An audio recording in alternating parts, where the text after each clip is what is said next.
seperti Bapak penasihat kita membawa Alkitab. Sekarang baca Alkitab dengan di handphone. Betul? Kalau dulu kita mengirim surat ke cucu kita mengirim kabar, kita menulis surat di kartu pos, kirim, tempel. Terus ada bapak pos naik sepeda, keliling, dia kirim. Sekarang semua di handphone. Kalau dulu kita ingin menghubungi orang tua, pada saat saya sekolah SMA di Bandung, rindu orang tua, itu saya mesti cari tempat, tidak bisa berhubungan telepon di mana-mana. Apalagi interlokal, uang nggak ada, cari ke Telkom, malam-malam bayar yang jaga telepon. Ya, harus diputar nomornya, dicolok-colok, lalu harus di situ karena ada kabel. Sekarang ada di handphone, Dan perubahan lain, bukan hanya di teknologi, tetapi di ilmu pengetahuan yang terkait dengan pertanian. Di Cina sekarang, pepaya itu 1,5 meter besar. Di banyak negara tidak ada lagi musim. Sekarang saya mau cari musim durian, ada masa-masa itu tidak ada. Durian Ucok bilang, nggak ada durian, nggak lagi musim Pak. Di banyak negara sudah tidak ada musimnya. Setiap hari itu panen, selalu ada, karena teknologi dan perubahan, kultur jaringan dan lain-lain. Nah, perubahan-perubahan ini menyebabkan manusia banyak frustrasi. Karena seperti tadi Bapak Pendeta, harapan-harapan yang tinggi tidak bisa dipenuhi. Hidup makin berat, kompetisi makin tinggi. Dulu kita masih bisa melakukan sesuatu, sekarang sudah tidak bisa lagi. Karena banyak kebutuhan skill, katakan itu dituntut dalam pekerjaan, kita nggak punya. Sehingga tekanan-tekanan itu bisa lebih kuat. Oleh karena itu banyak kita lihat berita, ada orang tua membunuh anaknya. Ada saudara, anaknya ditanam di bawah, bayarkan. Bagaimana bisa? Ya. Jadi di samping ada peluang yang besar, tetapi tekanan akan makin tinggi. Saya tidak ingin kita ini seperti ini tekanan. Kita tidak sempat lagi kita ngurusin anak-anak kita. Tidak sempat kita memberitahu apa itu disiplin. Tidak sempat kita menanamkan nilai-nilai. Sehingga anak-anak itu tersesat nanti pada saat usia lepas dari kita. Pada saat dia mulai remaja, kita nggak bisa kontrol lagi. Dia tersesat. Dia tidak tahu yang mana yang benar dan yang salah.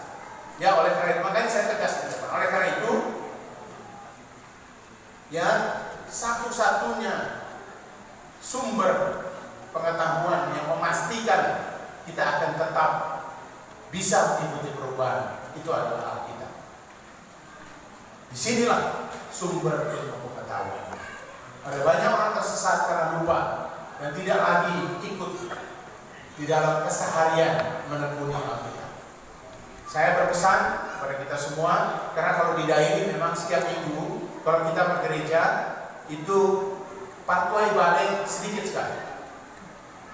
Semua wanita, ya, semua wanita. Maka kita harus memaksa diri kita secara rutin ke gereja sehingga kita bisa mengatasi tekanan-tekanan dunia dan kita tahu sekarang bahwa ada sesuatu yang bagaimana beratnya pun dunia ini, Pak Pendeta akan selalu bilang, janji Tuhan tidak mungkin dia sangkal. Kita pasti bahagia di akhirnya. Ada amin? Dengan begitu kita tidak tersesat dalam hidup. Kita tetap teguh dan tahu apa yang harus kita lakukan. Di dalam kompetisi seberat apapun, kita tetap berbahagia, kita tetap bersuka-cita. Dalam pertemuan seperti ini, kita tinggalkan rasa pedih, kita tinggalkan persaingan, kita bersaudara, bersuka-cita bernyanyi karena Yesus sudah datang. Hanya ada di gereja. Ya, itu pesan saya. Itulah pesan saya, pesan Natal saya. Yang terakhir, Pak Tuan Ami Trina mohon doa dari semua kita setiap hari supaya kami, saya dan wakil dan ibu PKK bisa memimpin Kabupaten Dairi dengan baik, sehat-sehat. Banyak program yang akan kita lakukan.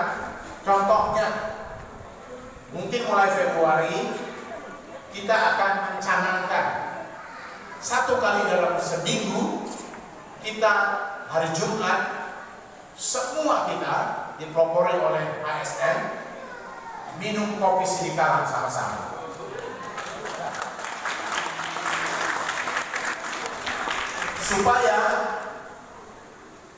Supaya ada 30.000 aparatur sipil negara kita. Kalau aparatur sipil negara aja minum ada 3 gelas kopi setiap minggu hari Jumat, maka perlahan-lahan pendapatan masyarakat petani akan naik.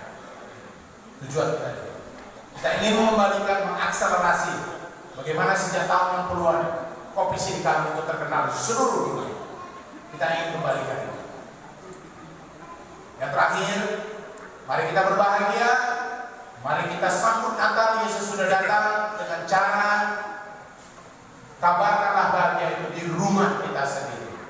Pastikan anak-anak kita penuh sukacita, pastikan anak-anak kita itu tidak takut, tidak cemas.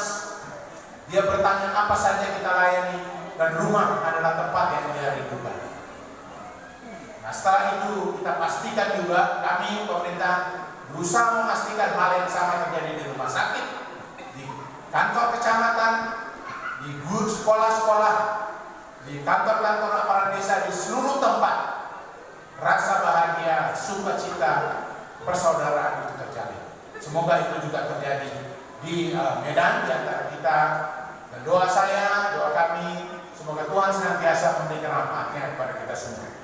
Sebentar saya akan meninggalkan tempat ini, tidak bisa berikut sama-sama makan karena saya harus pulang ke rumah mama sebentar di Pasar Baru. Setelah itu saya pulang ke Sidikalang karena besok juga harus ada 2 kecamatan saya harus kunjungi untuk perayaan Natal. Ada 15 kecamatan di Sidikalang. Saya sudah mengunjungi selama 5 hari ini 10 kecamatan. Tinggal 5 kecamatan lagi saya harus lakukan itu. Hari ini ibu yang ke sana. Dan besok saya harus turun lagi. Ada undangan macam-macam seperti gereja ini seperti ini, saya harus kembali segera. Terima kasih sekali lagi, sangat senang bisa jumpa dengan semua para penonton di sini. Saya rasa rindu, ada banyak saudara-saudara saya yang dari sejak saya kecil bersama-sama sekarang dibuat di Medan. Terima kasih. Jua-jua. Jua-jua. Jua-jua. Jua-jua. Jua-jua. Shalom.